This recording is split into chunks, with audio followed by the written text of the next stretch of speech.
problem. Yes. The problem is that, may it never happen that we come into this country called Nigeria again in the next life, if there's a next life.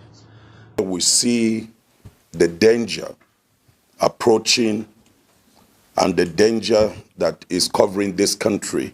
And if we remain silent, then we are not in any way doing the needful for our country. Nigeria today is at the dangerous crossroad. Our nation is really, really bleeding. Just in the last less than 24 hours, there was a terrorist threat that came few weeks ago. And they said that after the Salah, the Christians on the plateau should prepare for a massive genocide. They said it, and they were able to carry out what they said. Yesterday, we lost over 20 people that were killed on the plateau. Now, across Nigeria, from city to city, when you go from Borno, you come down to Taraba, you come down to Plateau, to Benue, to Kwara, and now it's spreading across the country. There are people that are carrying out their agenda to make sure that they possess this country and displace, especially the owners of the land and their community. Now, we have been seeing the ongoing killing in our communities. I was part of the mass burial of Christians on the plateau, 510 that were massacred in one night. One night, not two. With all the ongoing war between Russia and people. But in a nation where there is no war, we lost 510 in one night. In the other community that I went for the mass burial, and we had to rebuild the community, over 200 people, innocent citizens, were also massacred in one night. Now, this is not a herders and farmers clash. This is a deliberate act of terrorism. And the places where these people advance their cause is known. They have sworn that they will have to continue with their plan, what was established by Usman Donfodio. They are on with it. The Fulani terrorists are the ones displacing the community in network with ASWAP, Boko Haram. Now, the government, what we're seeing is a compromise and a connivance between the government of Nigeria and the actors. Sheikh Gumi a few days ago said it that the federal government cannot absorb itself. They know where the terrorists are. They know what the terrorists are doing, and they know how the terrorists are sustained. Now, the NSA had come out to say that the terrorists are our brothers. They should not be killed. The chief of defense came out a few days ago and said the terrorists are our brothers and sisters, and so they should not be killed. How can I stand with murderers that are wiping away community? Right now on the plateau, there are over 60 communities that have been wiped out. And the terrorists are occupying these places. The government knows about it.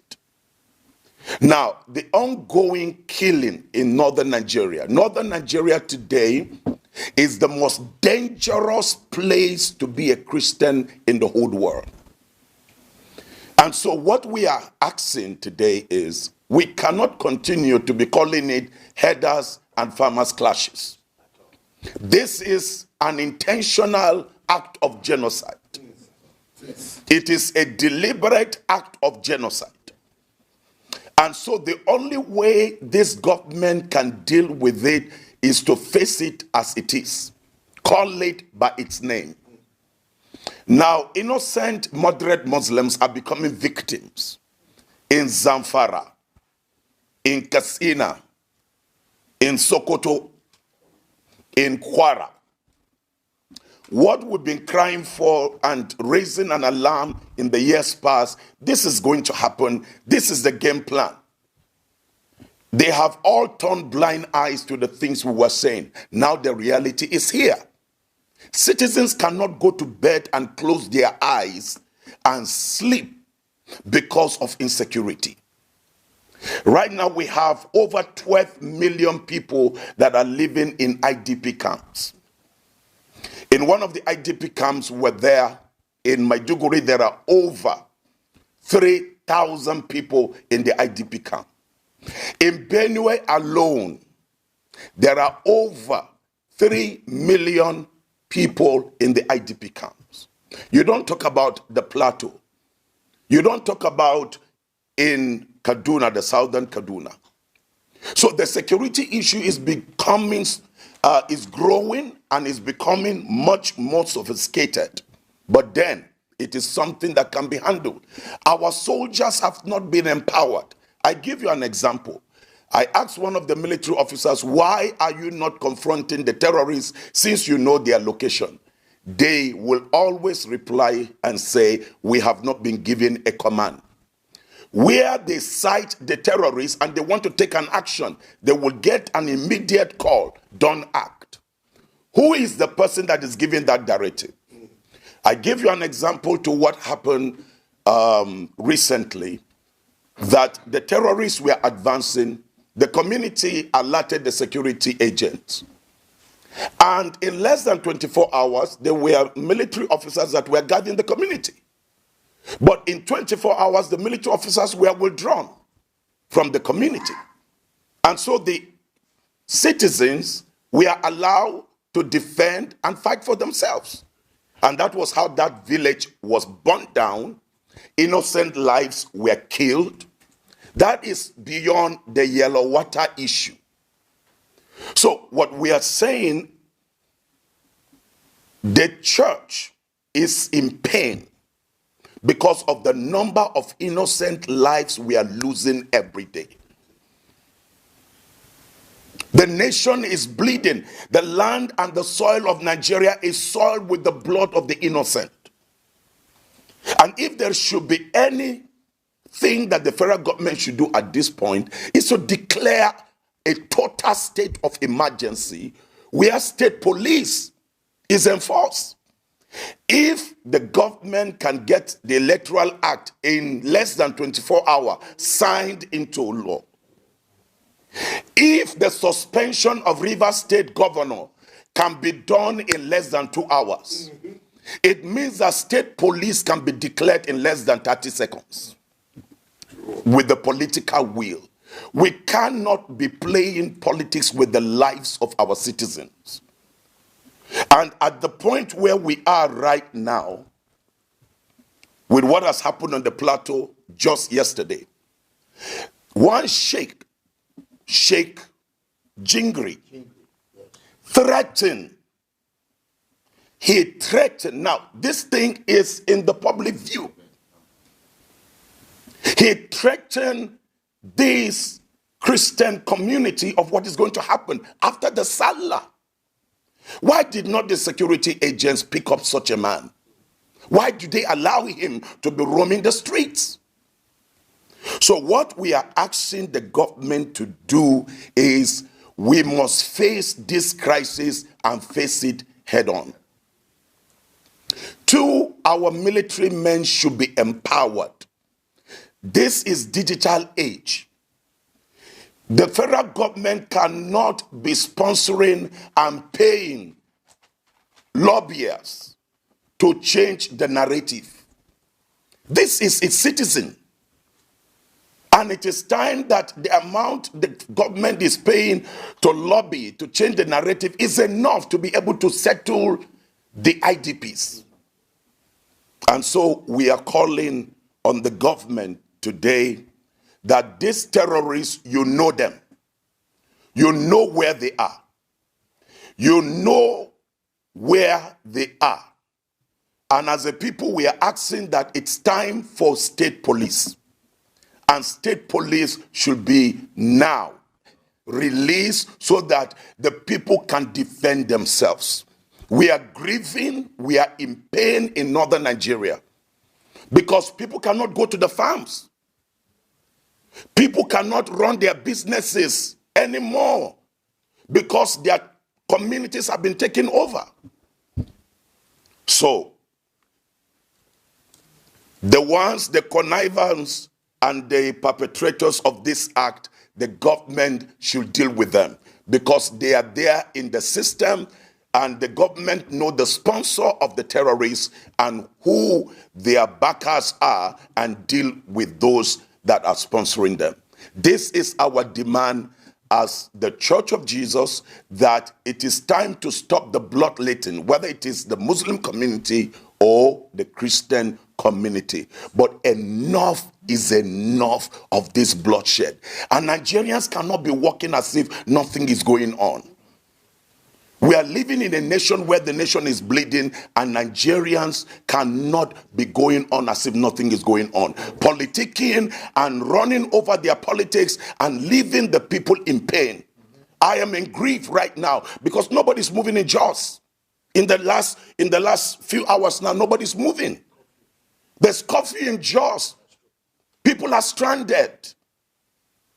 So our demand is that the collaborators that are hiding within the government and also the perpetrators should be dealt with and brought to book. Thank you. And it's the collaboration between the religious leaders. Yes, we are collaborating with the moderate Islamic clerics. I will tell you this, that the problem of jihadism, what you're seeing, is championed by the Fulani Islamic clerics. And so the only way we can stop it is for the Islamic clerics to begin to change their message. Just listening to their messages, you will discover that 90% of them are asking for the people to advance discourse. Just listening to their message on Friday, not just too far from here. So we are working. We are pulling our minds together with the moderate Islamic clerics to be able to make sure that we re-educate the people on the benefit of what will happen to the North if this jihad concept comes to an end. That's why we are asking that the Sharia law should be repealed.